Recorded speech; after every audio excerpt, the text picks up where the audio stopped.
A very good morning to one and all. Today we are here to continue our lecture on contract on agency.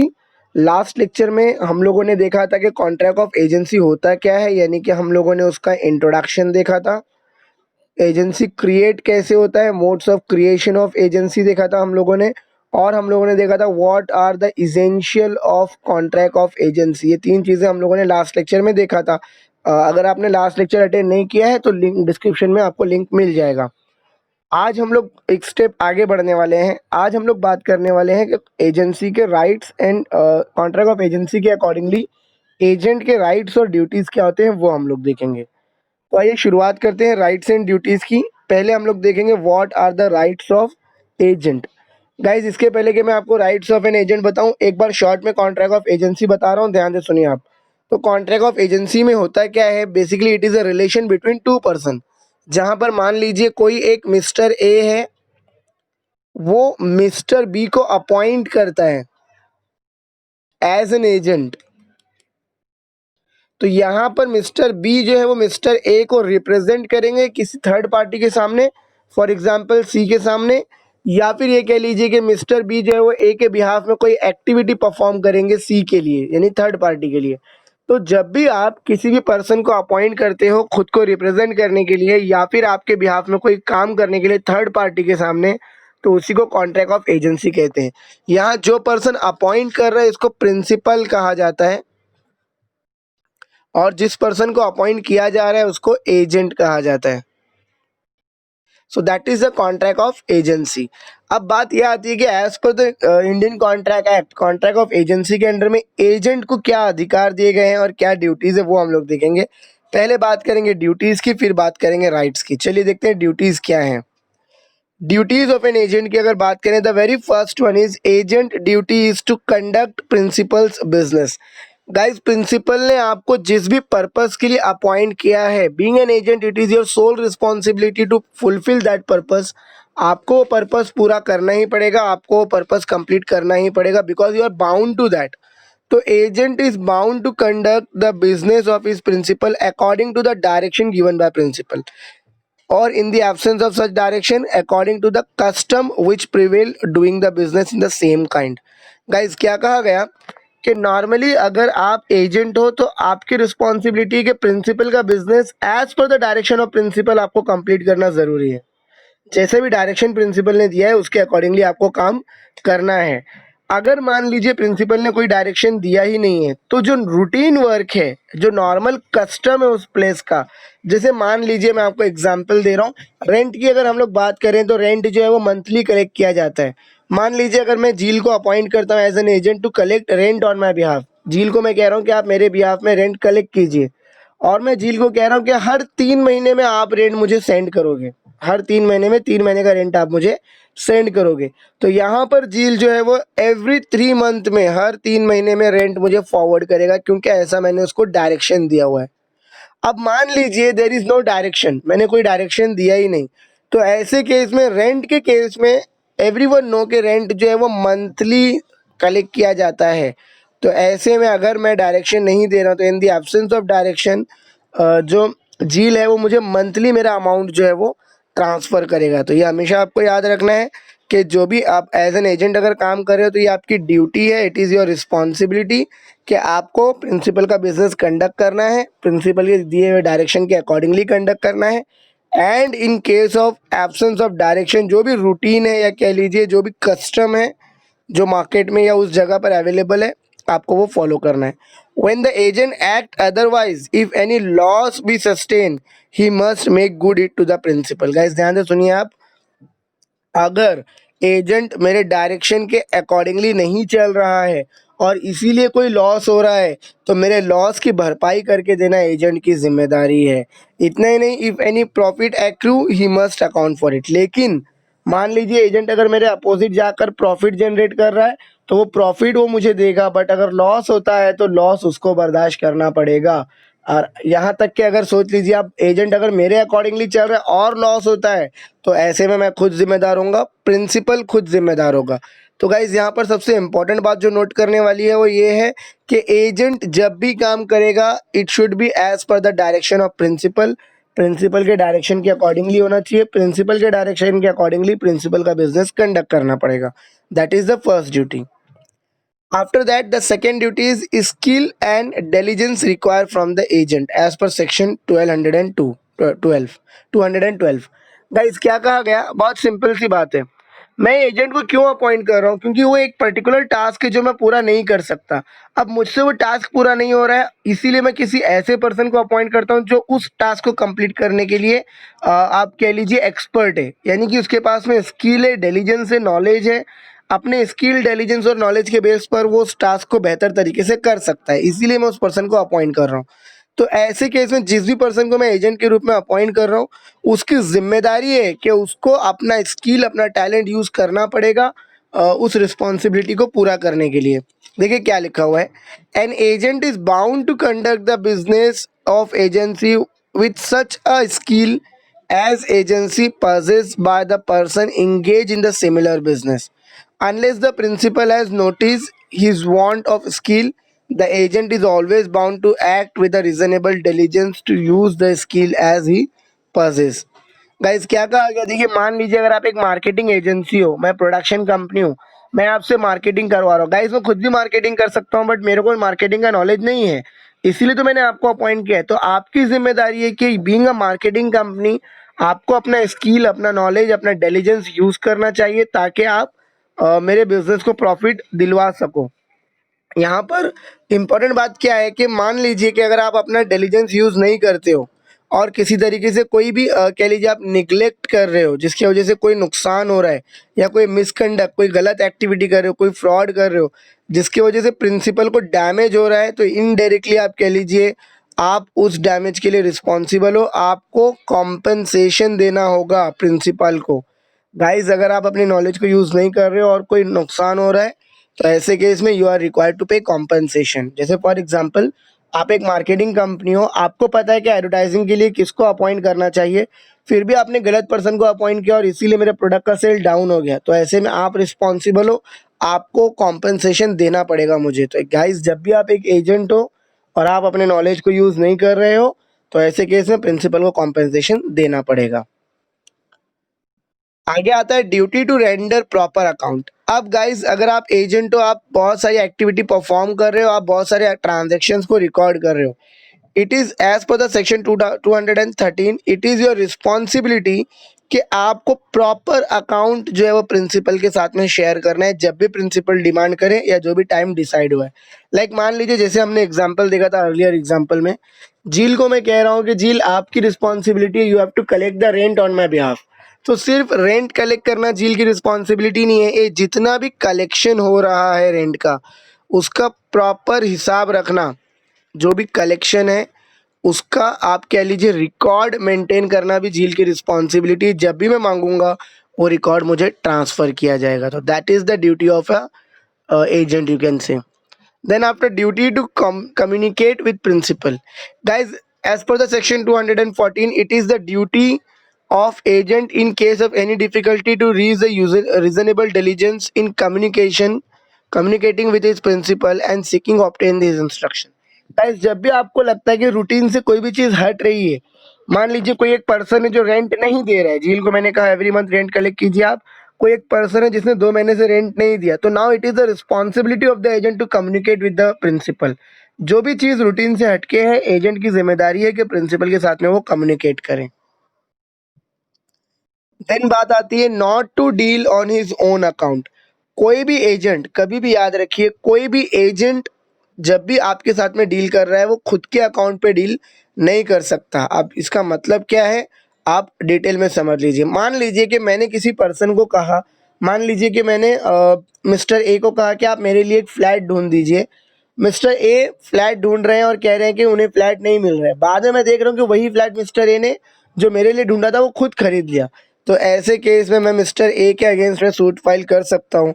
Guys अगर आपको किसी चीज़ के लिए as an agent appoint किया गया है तो वो काम आप खुद के लिए नहीं कर सकते, एटलीस्ट जब तक आप जो प्रिंसिपल है उसके लिए वो टास्क पूरा ना कर दो। सेक्शन 215 में कहा गया इंडियन कॉन्ट्रैक्ट एक्ट 1872 के that right of principal when an agent deals on his own account in the business agency without the principal। अगर प्रिंसिपल के कंसेंट के बगैर एजेंट कोई काम खुद के लिए करता है तो क्या कहा गया, देखिए आप। If an agent deal on his own account in the business of the agency without the first obtaining the consent of the principal and acquainting him with all the material circumstances which have come to his own knowledge to subject, principal may repudiate the transaction if the case shows either any material fact and has been dishonestly concealed from him by the agent or dealing with the agent have been disadvantages। क्या कहा गया कि अगर मान लीजिए कि agent ने कोई भी इंफॉर्मेशन प्रिंसिपल से छुपाई है और खुद पर्सनली ट्रांजैक्ट कर रहा है प्रिंसिपल की जगह पर, तो ऐसे केस मान लीजिए कि मैंने आपको कहा कि मेरा 10 यूनिट सेल करना है और मैंने इसीलिए मान लीजिए किसी को एजेंट के रूप में अपॉइंट किया। वो एजेंट क्या कर रहा है, कस्टमर आ रहा है तो मेरे जगह अपना ही प्रोडक्ट सेल कर रहा है, तो गाइज ऐसे केस में उसने जो भी प्रॉफिट जनरेट किया है वो डिमांड कर सकता हूँ मैं, जो मुझे नुकसान हुआ है उसकी भरपाई करवा कर ले सकता हूँ। मैं ट्रांजेक्शन रेपुडिएट कर सकता हूँ। रेपुडिएट करने का मतलब होता है कैंसिल करना। इतना ही नहीं, मैं जो भी एजेंट ने जो भी प्रॉफिट अर्न किया है बाय डिसऑनेस्टली कंसीलमेंट, सच को छुपाकर या गलत सच बताकर, या उसकी वजह से मुझे जो भी लॉस हुआ है मैं उसकी भरपाई एजेंट से करवा सकता हूँ। तो गाइज याद रखिए, अगर आप एज एन एजेंट काम कर रहे हो तो प्रिंसिपल के काम के पहले आप अपना पर्सनल काम जो है वो कंडक्ट नहीं कर सकते। जब तक आप प्रिंसिपल के बिहाफ में वो एक्टिविटी परफॉर्म नहीं कर दोगे, खुद के लिए वो एक्टिविटी परफॉर्म आप नहीं कर सकते। अब बात करते हैं not to make a secret profit.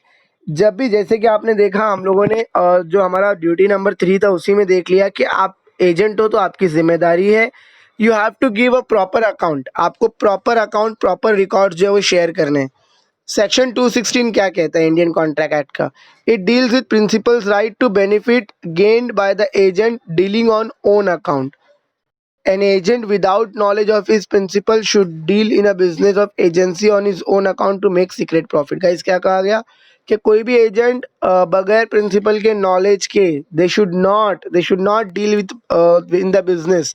आप प्रिंसिपल के नॉलेज के बगैर कोई प्रॉफिट अर्न नहीं कर सकते। अगर आपने किया तो क्या होगा? If an agent without the knowledge of his principal deals in the business of agency on his own account instead of the account of his principal is entitled to claim from the knowledge benefit which may have resulted to him from the transaction। जो भी benefit हुआ है principal का अधिकार है कि वो आपसे वो अमाउंट ऑफ बेनिफिट जो है, अमाउंट ऑफ प्रॉफिट जो है वो गेन कर सकता है। तो गाइज एज एन एजेंट आप कभी भी सीक्रेट प्रॉफिट मेंटेन नहीं कर सकते। देन बारी आती है duty to pay sum receive from the principal. Guys according to section 218 an agent is bound to pay his principal all the sum receive on his own on his account।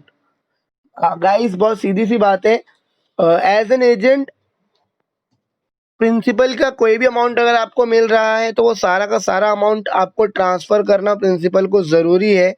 Example के रूप में कह लीजिए आप, मान लीजिए कि मैंने उधार पर सामान लिया था और इसीलिए मैंने आपको बाद में इंटरेस्ट पे किया एजेंट को, तो एजेंट की जिम्मेदारी है कि वो जो अमाउंट ऑफ इंटरेस्ट है वो उसे ऊपर फॉरवर्ड करना पड़ेगा, प्रिंसिपल को फॉरवर्ड करना पड़ेगा। Beside this not to disclose secret. Guys अगर आप किसी के साथ में एक बार कॉन्ट्रैक्ट ऑफ एजेंसी में आ जाते हो तो आपको बहुत सारे सीक्रेट है जो उसके पता चल जाते हैं। लाइक मान लीजिए अगर मैं आपको मेरी मार्केटिंग कंपनी के लिए अपॉइंट कर रहा हूँ तो मेरे प्रोडक्ट के क्या डिफेक्ट्स है, मेरे प्रोडक्ट की क्या वीकनेस है, आपको वो भी मालूम पड़ जाती है। तो ऐसे में आपकी जिम्मेदारी क्या है? बीइंग एन एजेंट आपकी जिम्मेदारी कि आपको उसको कॉन्फिडेंशियल रखना है, आपको सिक्रेसी मेंटेन करनी है, आपको मेरे कोई भी सीक्रेट रिवील नहीं करने हैं, किसी को भी नहीं बताने हैं। तो basically these are all the responsibility और you can say duties of agent. Guys हम लोग जब ड्यूटीज ऑफ एजेंट पढ़ रहे हैं, ध्यान से सुनिए, आप बहुत इंपॉर्टेंट बात बता रहा हूँ आपको। जो ड्यूटीज ऑफ एजेंट है ये पूरी तरह से आप कह लीजिए सेम है राइट ऑफ प्रिंसिपल के, क्योंकि एजेंट के लिए जो ड्यूटी होगा वही होगा प्रिंसिपल्स के राइट। तो अगर आपको एग्जाम में प्रिंसिपल का राइट पूछ लेता है तो आपको यही को यहाँ पे जो duty to pay sum receive for principal लिखा हुआ है, आपको वहाँ पर लिखना है duty to receive the sum from the agent. यहाँ पे लिखा हुआ है नॉट टू डिस्क्लोज, तो आपको करना है right to not get disclose any of the secret, यानी कि कोई भी आपका सीक्रेट डिस्क्लोज नहीं होना चाहिए, ऐसा आप करवा सकते हो। तो जहाँ ड्यूटी है वहाँ पे आपको राइट करके थोड़ा सा ग्रामर में चेंज करना होगा, बाकी सब कुछ सेम होगा। तो basically these are the duties of an agent, और you can say somehow rights of the principal. अब इसमें यहाँ पर आपको कोई भी डाउट है तो आप लोग बोलिए। So if you have no doubt then we can move ahead for rights of an agent. देखिए राइट्स ऑफ एन एजेंट क्या है, एजेंट के क्या अधिकार है वो देखते हैं हम लोग। सबसे पहले ही कहा गया right to receive a remuneration. Guys normally contract of agency में कंसिडरेशन जो है वो कंपलसरी नहीं है, लेकिन अगर मान लीजिए कॉन्ट्रैक्ट करते वक्त ये डिसाइड किया गया था कि एजेंट को कोई रेम्यूनरेशन दिया जाएगा, either in the way of sharing of profit और in the way of brokerage और in the way of commission, तो एजेंट को पूरा अधिकार है, जो आपका एजेंट है उसको पूरा अधिकार है कि वो आपसे अपना रेम्यूनरेशन क्लेम कर सकता है। क्या कहा गया, सेक्शन 219 के accordingly an agent is entitled to his remuneration, but section 220 of said that an agent who is guilty of misconduct in the business of agency is not entitled to remuneration. Guys क्या कहा गया कि अगर आपने principal का business सही तरीके से किया है, प्रॉपरली कंडक्ट किया है, तो एज पर सेक्शन 219 आपको अधिकार है कि आप रेम्यूनरेशन क्लेम कर सकते हो, ब्रोकरेज कमीशन क्लेम कर सकते हो। लेकिन मान लीजिए कि अगर आपने कोई भी मिसकंडक्ट किया है, यानी कि किसी भी तरीके से फ्रॉड या डिसऑनेस्टी दिखाई है प्रिंसिपल का काम करने में, तो वहाँ पर सेक्शन 220 के अकॉर्डिंगली आप जो भी अमाउंट ऑफ कॉम्पेंसेशन है या अमाउंट ऑफ रेम्यूनरेशन है वो क्लेम नहीं कर सकते अगर आप गिल्टी हो मिसकंडक्ट के लिए।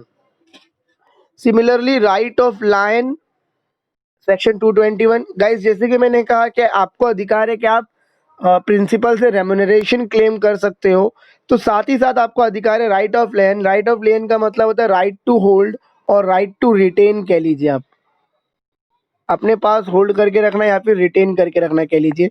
सीधी सी बात है, एजेंट के कुछ गुड्स आपके पास में है, तो जब तक आपको आपका अमाउंट नहीं मिल जाता, आपको अधिकार है कि आप जो एजेंट है उसके गुड्स को होल्ड करके रख सकते हो।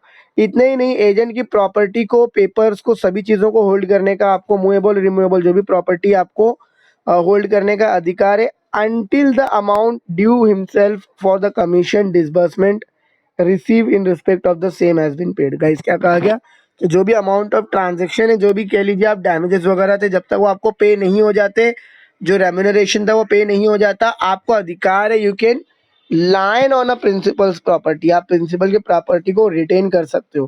प्रॉपर्टी जैसे कि मैंने बताया मूवेबल भी हो सकता है, इमूवेबल भी हो सकता है, गुड्स भी हो सकता है या पेपर्स भी हो सकते हैं, कह लीजिए आप उसको अपने पास में होल्ड करके रख सकते हो। This is your right. आगे बढ़ते हैं, that is there is right to indemnity. Guys indemnity का मतलब होता है टू बेयर और टू फुलफिल द लॉस और to cover from the loss. आपको जब कोई लॉस से प्रोटेक्ट करता है तो उसको कहते हैं right to indemnity. Agent to be indemnified against the consequences of lawful act. Indemnity means promise to make good the loss. Contract of indemnity हम लोग पढ़ने वाले हैं। According to section 222 Indian Contract Act, the employer of an agent is bound to indemnify him for the consequences of lawful act. Guys कोई भी अगर ऐसा काम हो रहा है, कह लीजिए आप, जिसके लिए, जिसमें आपने लॉफुली काम किया है, बट बिकॉज ऑफ प्रिंसिपल अगर आपको कोई भी लॉस हो रहा है, तो उस लॉस की भरपाई करने की जिम्मेदारी, उस एक्सपेंडिचर की भरपाई करने की जिम्मेदारी प्रिंसिपल की ही है। मैं आपको एक बहुत ही खूबसूरत सा केस स्टडी बता रहा हूँ, आप एकदम ध्यान देकर सुनोगे। देखिए बी जो कि सिंगापुर में है, under the instruction of A Calcutta contract with C to deliver certain goods to him. ये देखिए बी सिंगापुर में है, ए कलकत्ता में है। ए ने बी को इंस्ट्रक्शन दिया कि आप सी को गुड्स जो है वो सेल कर दो। यहाँ पर A does not send the goods to B. A ने क्या कहा कि मैं आपको गुड्स सेंड करूंगा, आप वो सी को सेल कर देना, लेकिन ए ने बी के पास में गुड्स सेंड ही नहीं किए और इसीलिए बी जो है वो सी को गुड्स सेल नहीं कर पाया। ऐसे में सी ने क्या किया, सी ने बी के अगेंस्ट में कोर्ट में केस फाइल कर दिया ब्रीच ऑफ कॉन्ट्रैक्ट के अंडर में, क्योंकि बी ने गुड्स नहीं सेल किए थे। बी ने ए को इन्फॉर्म किया कि देखिए सी ने हमारे अगेंस्ट में केस फाइल कर दिया है। ए ने क्या बोला, ए ने बोला कि आप बिंदास केस को डिफेंड करो, जो भी खर्चा आएगा मैं दूंगा। बी ने केस को डिफेंड किया, कह लीजिए आप, वकील हायर किया, लॉयर हायर किया, सारे एक्सपेंडिचर इनकर किए। अब बी को अधिकार है कि वो जो भी डैमेजेस या कॉस्ट इनकर हुआ या जो भी एक्सपेंसेस इनकर किए गए हैं, ए से वो डिमांड कर सकता है। तो यहाँ पर ए इज लाइबल टू पे बी फॉर सच डैमेजेस। उन डैमेजेस के लिए पे करना ए की जिम्मेदारी है, आप कह लीजिए। यानी कि यहाँ पर ए जो है वो बाउंड है। तो guys, B as an agent A से जो भी डैमेजेस है उसको इंडेमनीफाई करवा सकता है, उसकी भरपाई करवा सकता है। That is the right to indemnity. Then बात आती है right to compensation. Guys, compensation in the sense what, अगर ड्यूरिंग द एक्ट आप प्रिंसिपल के इंस्ट्रक्शंस को प्रॉपरली फॉलो कर रहे हो, उसके बाद में भी अगर आपको कोई लॉस हो रहा है तो आप उस लॉस की भी भरपाई करवा सकते हो। सेक्शन 225 में कहा गया, agent is entitled to claim compensation for the injury suffered, consequences और want of skill of principal. अभी मान लीजिए आप अगर प्रिंसिपल की कमी की वजह से, प्रिंसिपल के नेग्लिजेंस की वजह से अगर कोई लॉस हो रहा है तो आप उस लॉस की भरपाई करवा सकते हो, उस लॉस का कॉम्पेंसेशन ले सकते हो। तो principal must make compensation to his agent in respect of injury caused to such agent by the principal's neglect और वांट ऑफ स्किल।